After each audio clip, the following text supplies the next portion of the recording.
इस वक्त जहां पूरी दुनिया का फोकस गजा में होने वाली वॉर पर है, जिसमें हजारों बेगुनाह लोग मारे जा चुके हैं, वही हॉर्न ऑफ अफ्रीका के पास रेड सी में कुछ ऐसा हो रहा है जो पूरे मिडिल ईस्ट और इवन पूरी दुनिया को डिस्टेबलाइज कर सकता है। यमनी हौसियों ने इस वक्त दुनिया का सबसे स्ट्रेटेजिक पॉइंट चोक कर दिया है। पिछले 2 महीनों में 12 कंटेनर शिप्स को मिसाइल्स और ड्रोन से टारगेट किया गया है, जिसकी वजह से ग्लोबल ट्रेड बुरी तरह अफेक्ट हुआ है। इसी एग्रेशन के जवाब में अमेरिकन और ब्रिटिश नेवी ने 11 और 12 जनवरी को यमन पर जबरदस्त बम्बार्डमेंट की, जिसके जवाब में 16 जनवरी को हौसियों ने एक दफा फिर रेड सी से गुजरने वाले एक और समुद्री जहाज पर ड्रोन से अटैक किया है, जिसके बाद सिचुएशन मजीद टेंस हो गई है। असल में जब इसराइल ने गजा पर अटैक किया तो ईरान बैक्ड यमनी हौसियों ने हमास के लिए फुल सपोर्ट अनाउंस की, मगर क्योंकि यमन गजा से तकरीबन 2000 किलोमीटर दूर है तो हौसी डायरेक्टली इस वॉर का हिस्सा नहीं बन सकते थे। इसीलिए नवंबर 2023 में उन्होंने ऐलान किया कि वो रेड सी में यमन के पास से गुजरने वाली हर उस शिप पर अटैक करेंगे जो या तो इसराइल जा रही हो या फिर वो इसराइल से आ रही हो, या उस पर इसराइली फ्लैग लगा हो या उस पर कोई भी इसराइली हो। और ये अटैक्स तब तक जारी रहेंगे जब तक इसराइल गजा पर अटैक्स बंद नहीं कर देता। इन अटैक्स की वजह से ग्लोबल ट्रेड बुरी तरह डिसरप्ट हुआ है और उसकी वजह यह है कि रेड सी का ये सारा एरिया हमारी दुनिया के लिए बहुत ही ज्यादा इम्पोर्टेंट है। देखें, ग्लोबल इकोनॉमी चलाने के लिए स्मूथ ट्रेड का होना बहुत जरूरी है और हमारी दुनिया का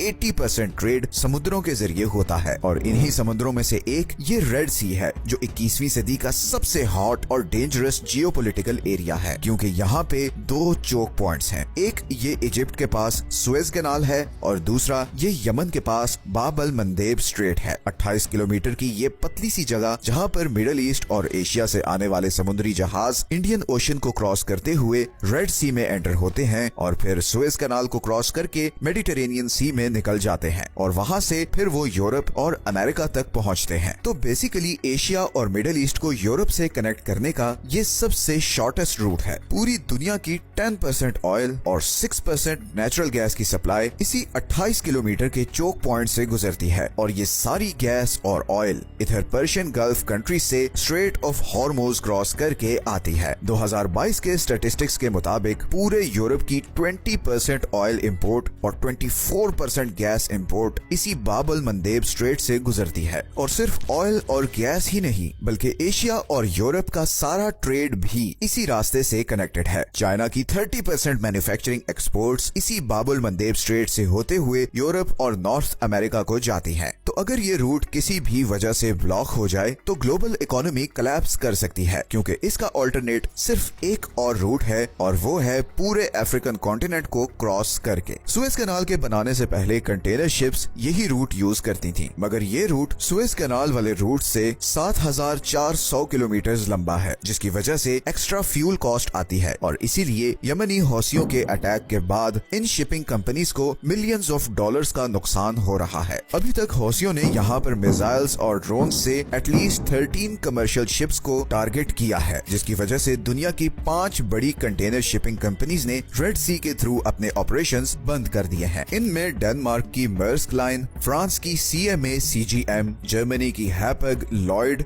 और स्विट्जरलैंड की MSC शामिल है। पूरी दुनिया की 50% शिपिंग कैपेसिटी इन 5 कंपनीज के पास है और अभी रिसेंटली ब्रिटिश पेट्रोलियम ने भी रेड सी के थ्रू अपने ऑपरेशंस बंद करने का ऐलान किया है। और अगर थोड़ी और कंपनीज भी इस बॉयकॉट में शामिल हो गई तो यूरोप की ऑयल और गैस सप्लाई बहुत खतरे में पड़ जाएगी। इसी तरह शिपिंग इंडस्ट्री को एक और धचका ये भी लगा है कि इंश्योरेंस कॉस्ट्स 10 टाइम्स बढ़ गई हैं और गिवन के ऑयल टैंकर्स वैसे ही बहुत एक्सपेंसिव होते हैं तो इस प्राइस बढ़ने का असर थाउजेंड्स ऑफ डॉलर्स में आएगा। अब अमेरिका इस रूट और इसराइली शिप्स को प्रोटेक्ट करने के लिए बहुत कोशिश कर रहा है और उसने इंटरनेशनल कम्युनिटी से अपील की है कि वो उसके साथ मिलकर यमनी हौसियों के खिलाफ ऑपरेशन करें, मगर सिवाय ब्रिटेन के कोई और कंट्री यमनी हौसियों के खिलाफ ऑपरेशन में आगे नहीं आया। फ्रांस, इटली और स्पेन ने स्ट्रेट फॉरवर्ड मना कर दिया है। इजिप्ट, सऊदी अरेबिया और UAE भी इस ऑपरेशन से गायब है। चाइना और रशिया, जिनकी जिबूटी में मिलिट्री बेसिस हैं, वो भी अभी तक बिल्कुल खामोशी से सब कुछ देख रहे हैं। असल में पॉलिटिकल डिफरेंसेस तो एक तरफ, मगर इस न्यूट्रलिटी की एक और बहुत बड़ी वजह भी है और वो है हौसी ड्रोन्स को रोकने की हाई कॉस्ट। वेस्टर्न नेवी के वेपन्स इतने